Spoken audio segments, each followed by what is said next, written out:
BJP MLA రాజాసింగ్కి corporation chairman మెట్టు Sai Kumar counter ఇచ్చారు. కాంగ్రెస్ వాళ్ళం కట్టర్ హిందువులమని అన్నారు. బీజేపీ వాళ్ళు ఎన్నికల హిందువులని ఎద్దేవా చేశారు. తమకు తమ కుటుంబ హిందుత్వాన్ని నెరవేర్చింది అని చెప్పారు.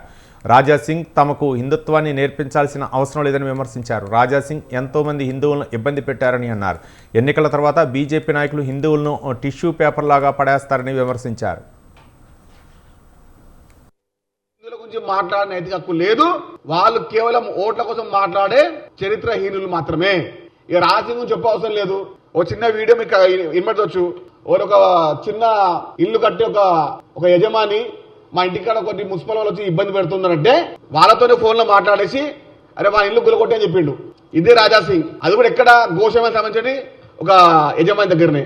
ఈ రాజాసింగ్ మాట్లాడితే ఇందులో కోసం ఇక ఇందులో నువ్వు ఇబ్బంది పెట్టినా నాయన అంటే కూడా కేవలం ఈ బీజేపీ నాయకులు మాత్రమే.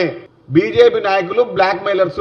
హిందుత్వం పైన ఎప్పుడు హిందువులను రెచ్చగొట్టి ఓట్లు వేసుకొని ఆ తర్వాత వాళ్ళని టిష్యూ పేపర్ లాగా పక్కన పెట్టే వ్యవస్థ, ఒక సంస్కృతి, ఒక చరిత్ర ఉన్నారంటే అది బీజేపీ నాయకులు మాత్రమే.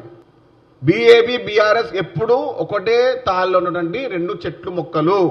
వీళ్ళ సంస్కృతి ఒకటే. తెలంగాణ వాదం పేరు మీద, తెలంగాణ పదం పేరు మీద, తెలంగాణ యుద్ధం పేరు మీద టీఆర్ఎస్ పార్టీ అప్పుడు దోచుకున్నది.